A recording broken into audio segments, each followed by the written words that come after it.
Hi guys, my name is Fabian Cancio here for the class of Principles of Management, and today we're going to be talking about chapter 15. We're going to be talking about leadership. So starting off, what is leadership? Leadership is the ability to influence people towards the attainment of goals. So leadership also promotes vision and change also. Contemporary leadership. The concept of leadership involves as the needs of organization change. Also, is responsible for the turbulence and uncertainty of the environment. In the contemporary leadership, we're going to be talking about 4 approaches for today's turbulence times. So it's the level 5 leadership, the servant leadership, the authentic leadership, and the interactive leadership. So in the level 5 leadership is the highest level in hierarchy of managers' capability. So it's the lack of ego, like humility also. Humility, what is humility? Humility is the being unpretentious and modest.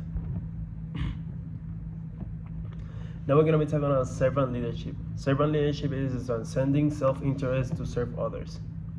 It's the organization and society. What is authentic leadership? Authentic leadership is the draws on the leader's self-awareness, self-regulation, and alignment of words and actions towards followers and inspire trust. Now with the level 5, we're going to be talking about interactive leadership. Interactive leadership is the leader favor and a consensual and collaborative process and influence derived from relationships rather than positions, power, and formal authority. So now we're going to be talking about leadership traits. So what is a trait? A trait is a distinguished personal characteristics of a leader. Also the strengths. The strength is a natural talents and ability that have been supported and reinforced with learned knowledge and skills and provide each individual with the best tools for accomplish and satisfaction. So there are two leadership behaviors. There's the task-oriented behavior and the people-oriented behavior. Now we're going to be talking about task versus people. So consideration, what is consideration? Consideration is the extent to which the leader is mindful of subordinates, respect their ideas and feelings, and establish mutual trust. Initiation structure. Initiation structure is the extent to which the leader is task-oriented and directs subordinated work activities towards goal attainment.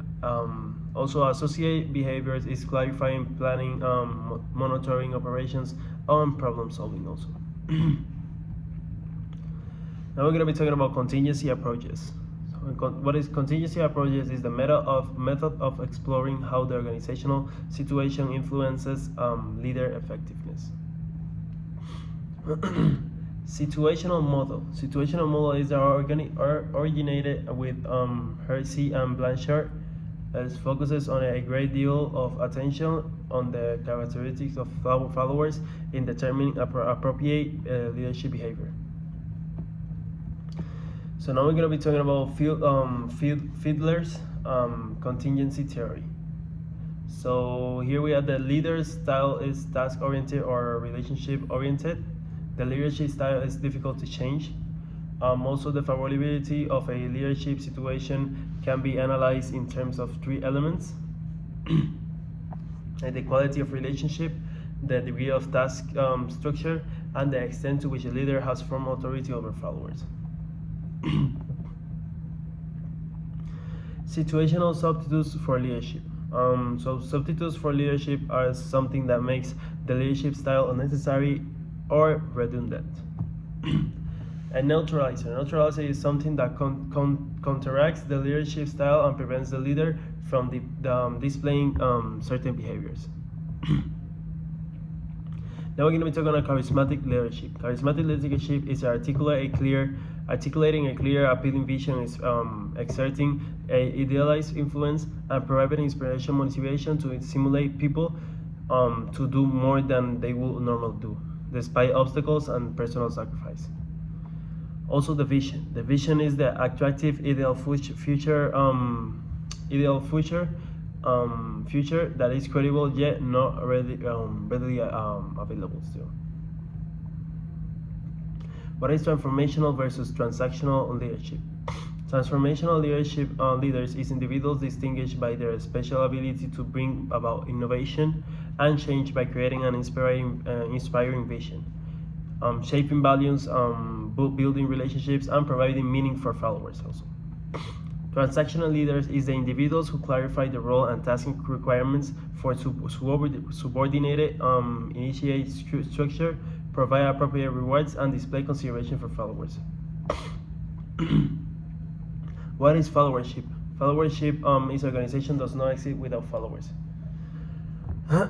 So what is critical thinking? Critical thinking is that thinking independently and being mindful of the effects of one's behavior or achieving goals.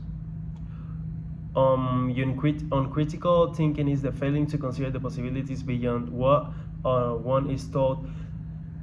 I'm sorry. And accepting others' ideas without taking. Now we're going to be talking about followership. So I'm going to be talking about alienated follower, conformist, pragmatic survivor, passive follower, and effective follower.